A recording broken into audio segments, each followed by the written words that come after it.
প্রিয় শিক্ষার্থীবৃন্দ, সুস্বাগতম। বাংলাদেশ উন্মুক্ত বিশ্ববিদ্যালয়ের অধীনে ধামরাই সরকারি কলেজ স্টাডি সেন্টারে অনলাইন ক্লাসে। প্রিয় শিক্ষার্থীবৃন্দ, তৃতীয় ক্লাসে আমরা আলোচনা করেছিলাম ব্যবস্থাপনার নীতি। আমরা আজকে আলোচনা করব আদর্শ ব্যবস্থাপকের গুণাবলী। একজন সফল ব্যবস্থাপকের সাধারণত কি কি গুণ থাকা উচিত, সেই গুণগুলো থাকলেই আমরা তাকে আদর্শ বলে আখ্যায়িত করব। তো আমরা চলে যাই মূল আলোচনায়। আমি তোমাদের সহজে উপলব্ধিতে আনার জন্য ব্যবস্থাপকের গুণাবলীর শিরোনামগুলি বোর্ডে উপস্থাপন করছি, লক্ষ্য করো। আচ্ছা,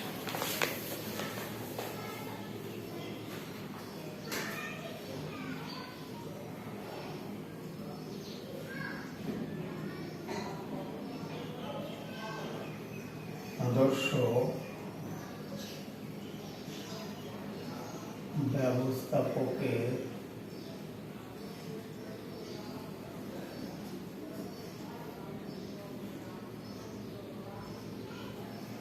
গুণাবলী। 1. পেশাগত দক্ষতা।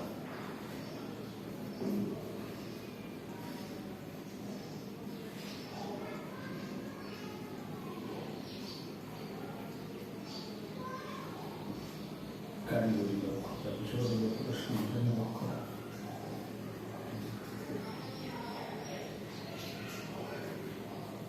সাংগঠনিক দক্ষতা,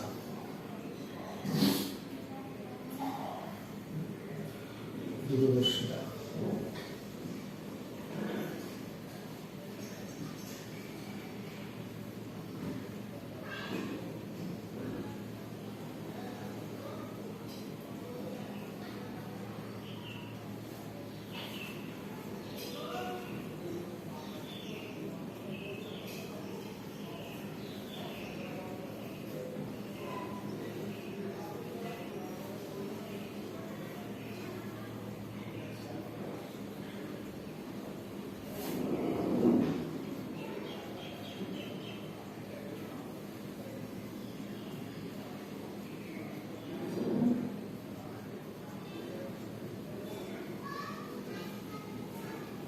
শ্রদ্ধাশীল,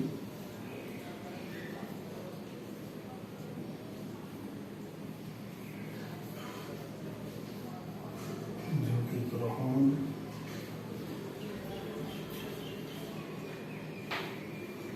উদ্ভাবনী শক্তি।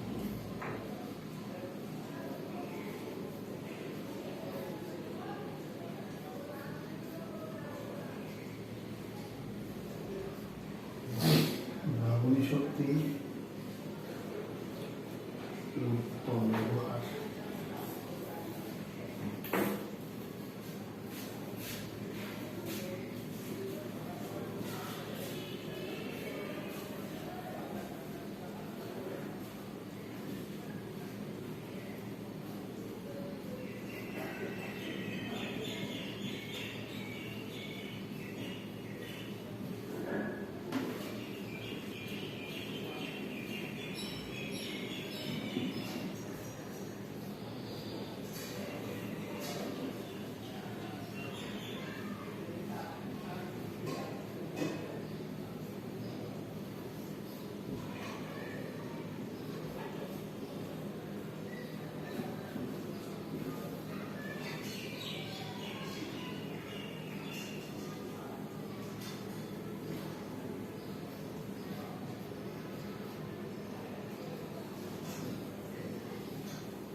প্রিয় শিক্ষার্থীবৃন্দ, একজন আদর্শ ব্যবস্থাপকের মিনিমাম কিছু গুণের অধিকারী হতে হয়। এখানে একাধিক গুণের কথা বলা যেতে পারে। আমি শুধু সময়ের স্বল্পতা এবং সময়ের প্রাধান্য দিতে গিয়ে 10টি শিরোনামে তোমাদের এই ক্লাসটি, তোমাদের এই আলোচনাটি সম্পন্ন করার জন্য 10টি পয়েন্ট এখানে লিখেছি। এখানে আরও অনেক গুণাবলী আছে, যেমন সততা, কাজের প্রতি নিষ্ঠা, কিন্তু আমি ওগুলো লিখে তোমার এখানে বোঝা বাড়াইনি। 10টা পয়েন্ট দিয়েই তোমাকে আমি বোঝাতে চেয়েছি। এবং দেখবা অধিকাংশ সময় আদর্শ মাপকাঠিতে ওই 10টি পয়েন্ট লেখারও কথা বলা আছে, যে বইতে শিক্ষার্থীদের কাজ কিতে বলা থাকে 10টি পয়েন্ট লিখলে তোমার উত্তরটা সাফিসিয়েন্ট বলে আমরা মেনে নেই। সেই সুবাদে আমি এখানে কম্পারেটিভলি গ্রহণযোগ্য 10টি শিরোনাম উপস্থাপন করেছি। তার প্রথমটা লিখেছি পেশাগত দক্ষতা। আদর্শ পেশাগত দক্ষতা, সে যে কাজ পরিচালনা করছে, নির্দিষ্ট পেশাগত কাজ যদি হয়, যেমন ধরো ডাক্তারি বিদ্যায় সে অধ্যয়ন করেছে, এখন সে হসপিটাল পরিচালনার কাজে নেতৃত্ব দিচ্ছে, তাহলে তার সেই চিকিৎসা বিদ্যা সম্বন্ধে ভালো দক্ষ হতে হবে। ধরে নাও আমি শিক্ষকতা করছি, এখন আমি যে বিষয়টি পড়াচ্ছি এটা যদি আমাকে নেতৃত্ব দিতে হয় বা এটা যদি আমাকে পরিচালনা করতে হয়, তাহলে এই বিষয় সম্বন্ধে আমার দক্ষতা থাকা উচিত।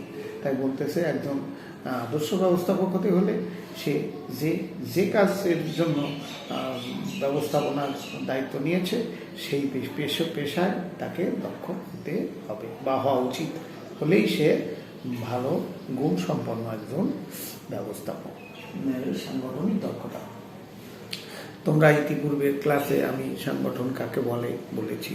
সংগঠন, আমি এরকম রসিকতা করে একটা সংজ্ঞা দিয়েছিলাম। সংগঠন, সং বলতে আমরা দেখবা কৌতূহলী হয়ে অনুসারে বলি সং সেজেছে, মানে মানুষ যখন রং বেরং লাগাই ওই হাসির খোরাক যোগায় তাকে সং বলা হয়। সেইখান থেকেই এসেছে সং মানে মানুষ। সংগঠন মানে মানুষের দ্বারা নির্দিষ্ট কার্য সম্পাদনের জন্য দল গঠনকে বলা হয় সংগঠন। সঙ্গের সমন্বয়ে গঠিত দলকে বলা হয় সংগঠন। এটা আমার দেওয়া, তোমাদের বোঝানোর স্বার্থে সংজ্ঞা দেওয়া। তাহলে তোমার প্রতিষ্ঠানে যে সমস্ত কর্মী, যে সমস্ত কর্মকর্তা বা কর্মচারী নিয়োজিত আছে, সেই প্রতিষ্ঠানে যিনি ব্যবস্থাপনার দায়িত্বে নিয়োজিত আছেন, তিনি যদি তাদেরকে যথাযথ ওয়েতে, যথাযথ পথে, যথাযথ পরিকল্পনায় যদি সংগঠিত করতে না পারে, তাহলে তো সে কোনোদিন সফলতার মুখ দেখবে না। এমত অবস্থায় আদর্শ ব্যবস্থাপকের, ভালো ব্যবস্থাপকের, একজন কৃতকার্য ব্যবস্থাপকের গুণ থাকতে হবে তার অধীনে যারা কাজ করছে তাদের সংগঠিত করে চালানো। বিশৃঙ্খল হয়ে গেল, কেউ নির্দেশ মানল না, কেউ ওর দায়িত্ব পালন করলো না, তার তো সে সুগঠিত দল গঠন করতে পারলো না। এমত অবস্থায় তার পক্ষে আর সফল হওয়া সম্ভব হয় না। এমত অবস্থায় যদি তার অধীনে কর্মকর্তা কর্মচারীগণ যথাযথ রূপে নিয়মতান্ত্রিক ওয়েতে সংগঠিত হয়ে পরিকল্পনা বাস্তবায়নের কাজে নিয়োজিত হয়, রাখতে সক্ষম হয়, তাহলে সেই আদর্শ ব্যবস্থাপক। নাম্বার 3, পূর্বানুমান বা দূরদর্শিতা। আমরা যেটা বলি না দেখা কিছু দেখা, কি ঘটতে যাচ্ছে, ইন ফিউচারে কী ঘটতে যাচ্ছে, প্রতিষ্ঠানের অবস্থা কী হতে যাচ্ছে, এটা সে সাধারণ পাবলিকের চেয়ে অনেক বেশি পূর্বানুমান করতে পারবে যে আমার তো এই হতে যাচ্ছে। তাহলে প্রতিষ্ঠানের সফলতা বিফলতা সে পূর্বের প্রস্তুতি নিতে পারে। যেমন আমরা পূর্বাভাস পাই আবহাওয়ার, যে আগামী এত দিনের ভিতর নিম্নচাপের সৃষ্টি হবে, পূর্বাভাস দেশে 10 নম্বর বিপদ সংকেত কি 3 নম্বর বিপদ সংকেত, আপনারা উপকূল থেকে জনগণকে নিরাপদ জায়গায় সরাই নেন। তাহলে এই যে পূর্বাভাস বা পূর্বানুমান বা দূরদর্শিতা, যারা আমরা এই টেকনোলজি ব্যবহার করে এটা সক্ষম হয়েছি জানতে, আর যারা নেতা হয়, যারা ভালো উত্তম ব্যবস্থাপক হয়, তারা তাদের ব্রেনের দ্বারাই বুঝতে পারে কি হতে যাচ্ছে, এনভায়রনমেন্ট কোন দিকে নিয়ে যাচ্ছে। যার এই ধরনের গুণ থাকে, সেই দূরদর্শী দৃষ্টিভঙ্গি থাকে, সেই হচ্ছে আদর্শ ব্যবস্থাপক। কারণ আদর্শ হতে হলে তাকে অবশ্যই দূরদৃষ্টি বা পূর্বানুমান সম্পন্ন একজন ব্যবস্থাপক হতে হয়। এরপর আছে কি, নিয়মের প্রতি শ্রদ্ধাশীল। তুমি একটা প্রতিষ্ঠান ক্ষমতাধর ব্যক্তি, ম্যানেজার, যাকে বলি আমরা ব্যবস্থাপক, তাহলে তুমি তো খামখেয়ালি একটা কিছু করলেই করতে পারো, তোমার তো সাবঅর্ডিনেটরা কিছু বলবে না। কিন্তু না, বলতেছে যে আদর্শ ব্যবস্থাপক হতে হলে তোমাকে, তোমার লস হোক, তো নিয়মের প্রতি তোমার শ্রদ্ধাশীল হতে হবে, নিয়মের প্রতি তোমাকে শ্রদ্ধা জ্ঞাপন করতে হবে। অনেক সময় দেখা যায় নিয়ম মানতে গিয়ে সে ব্যক্তিগতভাবে ক্ষতির শিকার হচ্ছে। আমরা যারা একটা ব্যক্তিকেন্দ্রিক স্বার্থপর বলি, যাকে এরকম সেন্টিমেন্ট নিয়ে চলি, তাদের নিজের স্বার্থটা ক্ষুণ্ণ করে কথা বলতে, কাজ করতে চাই না, এতে নিয়মের ব্যত্যয় ঘটে। কিন্তু এটা আদর্শ ব্যবস্থাপকের কাজ নয়। আদর্শ ব্যবস্থাপকের কাজ নিয়মের প্রতি শ্রদ্ধা রাখতে গিয়ে যদি তার ব্যক্তি স্বার্থে আঘাত হয়, ব্যক্তি স্বার্থ ক্ষুণ্ণ হয়, তাহলেও তাকে নিয়মের প্রতি শ্রদ্ধা দেখাতে গিয়ে মেনে নিতে হবে। এটা হচ্ছে প্রত্যেকটি আদর্শ ব্যবস্থাপকের উচিত নিয়মের প্রতি, শৃঙ্খলার প্রতি শ্রদ্ধাশীল হওয়া। এরপরে লিখেছেন ঝুঁকি গ্রহণ। আমরা এই সমাজে অধিকাংশ লোক দেখবা একটা কাজ করার পূর্বে শুধু হেজিটেশন করি, দোদুল্যমান অবস্থায় ভুগি, করবো কি করবো না, যাবো কি যাব না, কি বিপদ হবে, আর এরকম একটা অজানা আশঙ্কায় সে সময় কাটায়। কিন্তু একজন আদর্শ ব্যবস্থাপক এই ধরনের হেজিটেশন করবে না, সে ঝুঁকি নিতে সক্ষম হবে এবং সে সফলও হবে। কারণ সে জানে কোন ধরনের বিপদ আসতেছে, কোন ধরনের পদক্ষেপ নিতে হবে। এই ধরনের সাহসী, উদ্যমী এবং কর্মক্ষম ব্যক্তি হয় আদর্শ ব্যবস্থাপক। এই জন্যই যার ঝুঁকি গ্রহণের যোগ্যতা আছে সেই আদর্শ ব্যবস্থাপক হতে পারে। বাস্তবসম্মত দ্রুত সিদ্ধান্ত। পরে লিখেছি কি, উদ্ভাবনী শক্তি। উদ্ভাবনী মানে সৃষ্টিধর্মী। আমি যে তোমাদের এই যে পড়াচ্ছি, আমরা জাস্ট কি বলবো, তুতা পাখির মতো একজন বোদ্ধা ব্যক্তি, একজন বিশেষজ্ঞ ব্যক্তি এখন বই লিখেছে, আমরা তাই দেখে দেখে তোমাদের সামনে পড়াই, এটা না। আমি আজকে পড়াবো ব্যবস্থাপকের গুণাবলী আমার উদ্ভাবনী ক্যাপাসিটি দিয়ে, কি কি গুণ থাকলে একজন ব্যবস্থাপক আদর্শ ব্যবস্থাপক হিসাবে পরিগণিত হবে, এটা আমাকে ফ্রি স্টাইলে বা আমার উদ্ভাবনী ক্যাপাসিটি দিয়ে বলতে হবে। যেমন আমি যদি বলতাম সদালাপি, মিষ্টভাষী, প্রত্যুৎপন্ন মতি, তোমরা বলতে স্যার আমাদের বইতে তো এটা নেই। তখন তোমাদের এই যে মনোবাসনা, উদ্ভাবনী ক্যাপাসিটি তোমার কম, আর আমার কথায় মন দিতে গিয়ে দেখা যায় কি, আমার কথা শুনি হয়তো তোমাদের মন অনেক সময় ওঠে না, তখন তোমরা বলো স্যার আমাকে বইতে তো এই লেখা। যার ফলে আমরা অনেক সময়, আমরা যারা এই নিম্ন স্তরে অবস্থান করি, আমরা কিন্তু ওই বসের মন রাখা, তোমাদের মন রাখা, এই উভয়ের মন রাখতে গিয়ে আমরা দেখা যায় কি অনেক সময় আমার পার্সোনালিটিটা হারাই ফেলি।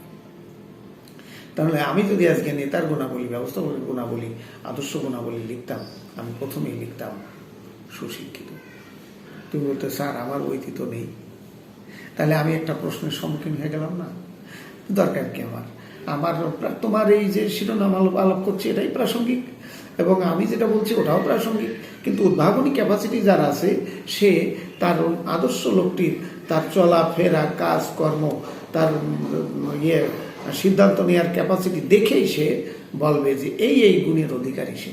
যেমন সদালাপী, মিষ্টভাষী, দ্রুত সিদ্ধান্ত গ্রহণ, কাজের প্রতি শ্রদ্ধাশীল, নিয়মতান্ত্রিক, এরকম আমি একটা লোকের ভালো ভালো দিক যা সে সফল হতে সক্ষম হয়েছে সেই শিরোনামগুলো তোমাদের সামনে উপস্থাপন করতাম।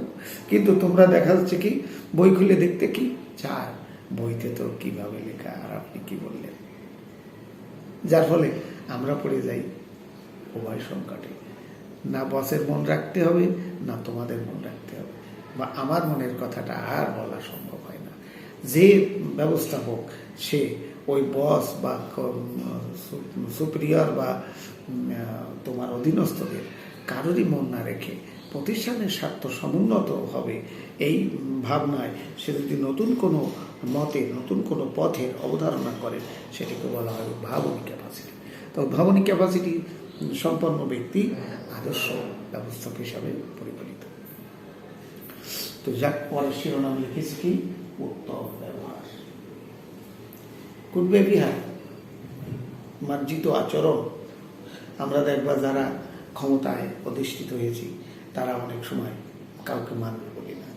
একটা প্রবীণ লোক, বয়োজ্যেষ্ঠ, সে তার সামনে গেছে, দেখা গেল সে তার চেয়ারের বলে জানাতে ব্যবহার করে বসেছে। কিন্তু না, আদর্শ ব্যবস্থাপকের দিক কিন্তু দেখবার বিষয় কিন্তু এটা নয়। তার দেখার বিষয় সে তার চেয়ারের গুরুত্ব দিতে গিয়ে, চেয়ারকে মূল্যায়ন করতে গিয়ে সে যে ধরনের, যার সঙ্গে যে আচরণ করা উচিত সেই আচরণ সে করবে। ছোটোর প্রতি যেমন সে যত্নশীল হয়ে তাকে পরিচালনা করবে, বড়োর প্রতি সে শ্রদ্ধাশীল হয়ে তাকে অর্ডার করবে। এটাই হচ্ছে আদর্শ ব্যবস্থাপকের কাছ থেকে আমাদের চাওয়া। যদি ভালো বিহেভিয়ার, গুড বিহেভিয়ার না হয়, তাহলে দেখা যায় কি অনেক সময় কর্মীর মনোভাব বিকৃত হয়, মনোবল হারায় ফেলে। তুমি বলতেছো কাজের কথা, কিন্তু একটু রুক্ষভাবে, একটু রূঢ়ভাবে বললে সে মনে কষ্ট পায়, আঘাত পায় এবং সে কাজের প্রতি অমনোযোগী হয়ে পড়ে। কিন্তু উত্তম ব্যবস্থাপকের দিক কিন্তু সেটা নয়। তার লক্ষ্য পরিকল্পনা বাস্তবায়নের জন্য বা প্রতিষ্ঠানের উদ্দেশ্য বাস্তবায়নের জন্য প্রতিষ্ঠানে কর্মরত শ্রমিক কর্মচারীদেরকে দিয়ে যথাযথভাবে কাজ করিয়ে নেওয়ার জন্য যত ভালো আচরণ করা যায় তত ভালো আচরণ করতে হবে, তাহলেই হবে সে আদর্শ ব্যবস্থাপক। এরপর লিখেছি কি, কঠোর পরিশ্রমী। আমরা যারা অনেক সময় গুরুত্বপূর্ণ চেয়ার পেয়ে যাই তারা অনেক সময় অলস হয়ে যায়। দেখবা বলে বস তো 11টায় ঘুমোতে ওঠে না। এটা কিন্তু আদর্শ ব্যবস্থাপকের দিক নয়। যারা জীবনে সফল হয়েছে, যারা জীবনে কৃতিত্বের ছাপ রেখেছে, তারা দেখবা অন্তত নিদ্রা ত্যাগ করে সূর্য উদয় হওয়ার পূর্বেই। আমি প্রাসঙ্গিক একটা গল্প না বলে পাচ্ছি না, যদিও তোমাদের এই সাবজেক্টের সাথে সম্পৃক্ত নয়, তবুও ওই নিয়মতান্ত্রিকতা বা এই যে অলসতা বর্জন করা, এই দিকটার প্রাধান্য দিতে গিয়ে আমার গল্পটা বলতেই হচ্ছে।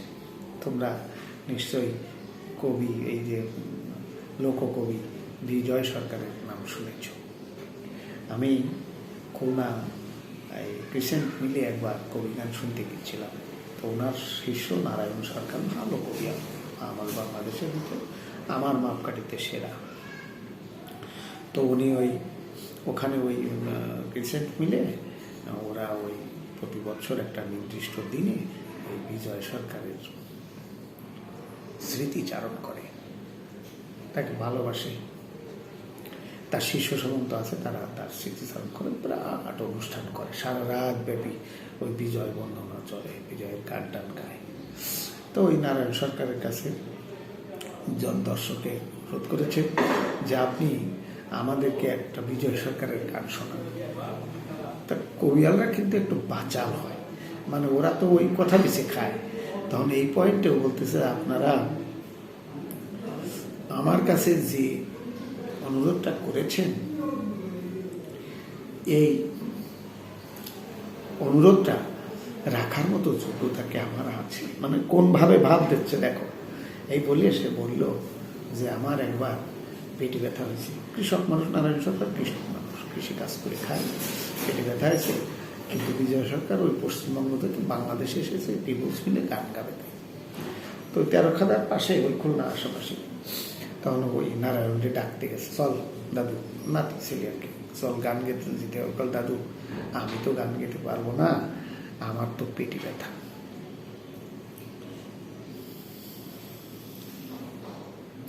তখন বলতেছে যে আমি ছিলাম না, তোর উপর পেটে ব্যথা ছিল, আমি এসেছি, তোর পেটে ব্যথা থাকবে কেন? দেখো কোন কথা কোথায় যাচ্ছে। তখন বিকেলবেলা হলেই নারায়ণ সরকারের কিন্তু পেটে চিনচিন করে ব্যথা করে, ওই গ্যাস্ট্রিকের ব্যথা, আলসারের ব্যথাটা। তো ওই দিন ভোরবেলায় রাত্রিবেলায় ওনাদের বাড়িতে আছে, ভোরবেলায় 4টের সময় উঠে উনি ওই স্নান টিনান করে নিজের বেডে, কোনো মন্দিরে না, কোনো ঠাকুর ঘরে না, নিজের বেডে বসে ইষ্টদেবকে স্মরণ করে। আসলে আমি তো ওই অনুষ্ঠানে ছিলাম, আমি ওই গল্পটা করতে গিয়ে অনেক সময় আবেগ আপ্লুত হয়ে যাই। আসলে ওরা তো সিদ্ধ পুরুষ, এদের কথা বলতে গেলে ভাব এসে যায়, ওরা কিছু মাইন্ড করে না। তখন বিজয় সরকার ওই বেডে বসে একা একা ওই 2 হাত জোড় করে কান্নাকাটি করতে। নারায়ণ সরকার ওই পাশে কিন্তু তন্দ্রাচ্ছন্ন অবস্থায় ওই দেখতেছে। এক পর্যায়ে অস্ফুট স্বরে বলল যে, ঠাকুর, ওর পেট ব্যথাটা ভালো করে দাও।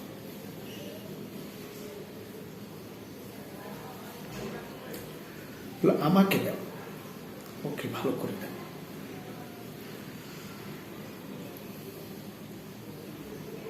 সকাল হলো, ওরা বিকেলবেলায় গান গেতে যাবে, রাত্রিবেলায় গান হবে। নারায়ণ সরকারের কিন্তু ঠান্ডা মনে, যে পেটে ব্যথা তো বিকেলবেলায় হবে, এখন কি করে আমি গান গাবো। কিন্তু কি এক ব্যাপার, কাকতালীয়ভাবে উনি কিন্তু বিকেলবেলায় আর পেটে ব্যথা হয়নি। কিন্তু ওই সময় বিজয় সরকার আর মনে একটু কুকড়া হয়ে ওই বেডে শুয়ে আছে, ওই যেখানে গান গাইতে গেছে ওইখানে। তা কি ব্যাপার, সবাই তো, উনি পুরোধা ব্যক্তি বুঝতো, সবাই তার বন্দনা চলতেছে, আমার পেটে ব্যথা করতেছে। তো কিছুক্ষণ পেটে ব্যথা সে অনুভব করার পরে যা হলো তা তো হলোই, ভালো হয়ে গেল। এই অবধিতে এই দিন থেকে নারায়ণ সরকারের আর পেটে ব্যথা নেই। এহেন মানুষ বিজয় সরকার। 3টের সময় গান, রাত 3টের সময় গান ভেঙে সে শয্যায় মাথা রেখেছে, কিন্তু ঠিক 4টের সময় সে ঘুম থেকে উঠে আবার তার কাজ, সে তার বন্দনা, সে তার ইষ্টকে সে স্মরণ করতেছে। তার পাশে যারা অবস্থান করেছে দীর্ঘদিন, তাদের কাছে শোনা একটা দিনেরও ব্যত্যয় ঘটেনি। ওই ব্রহ্মমূর্তি ঘুম থেকে উঠে শয্যা ত্যাগ করে ইষ্টদেবকে স্মরণ করে তার কাজ শেষ। সে যদি 4টের সময় ঘুমায়, তাহলে 4:05 উঠে তারে স্নানাহার শেষ। এত পরিশ্রমী, এত নিয়মানুবর্তিতা মেনে তারা চলত, তারাই তো সফল হয়।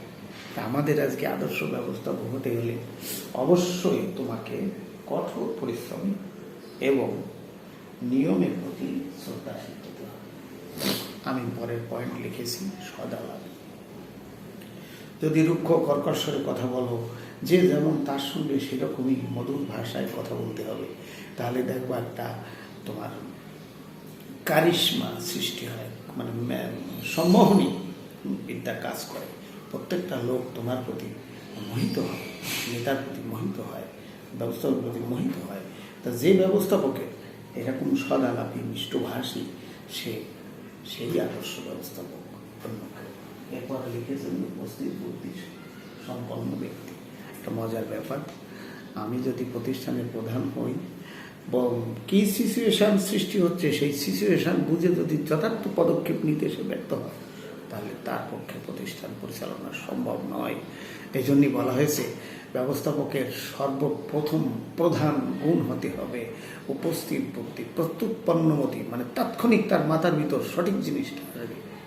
তাই হলে সে আদর্শ ব্যবস্থাপক। আমাদের এটা কমান শিরোনাম, আমরা হয়তো মিস করেছি, সেটা হচ্ছে সততা। যাই করো না কেন, প্রত্যেকটি কাজ তাকে সততার মধ্য দিয়েই সম্পাদন করতে হবে। যার মনে ধান্দা থাকে, ওই সাময়িক আমরা দেখি যে হয়তো বিত্তবান অমুক তমুক হয়েছে, কিন্তু সবের মাথায় গিয়ে আর ঠেকে না। বিচারক যেমন সৃষ্টিকর্তা আছে, তেমনি মানুষের ভিতরও আছে। ভালোটাই মানুষ বেছে নেয়, খারাপটা কিন্তু মানুষ গ্রহণ করে না। তো যাই হোক শিক্ষার্থীবৃন্দ, এই করোনা মহামারীর সময় তোমাদের সবার সুস্থতা কামনা করি আমি আজকে বিদায় নিচ্ছি। আগামী ক্লাসে আবার দেখা হবে। ভালো থাকো, ধন্যবাদ।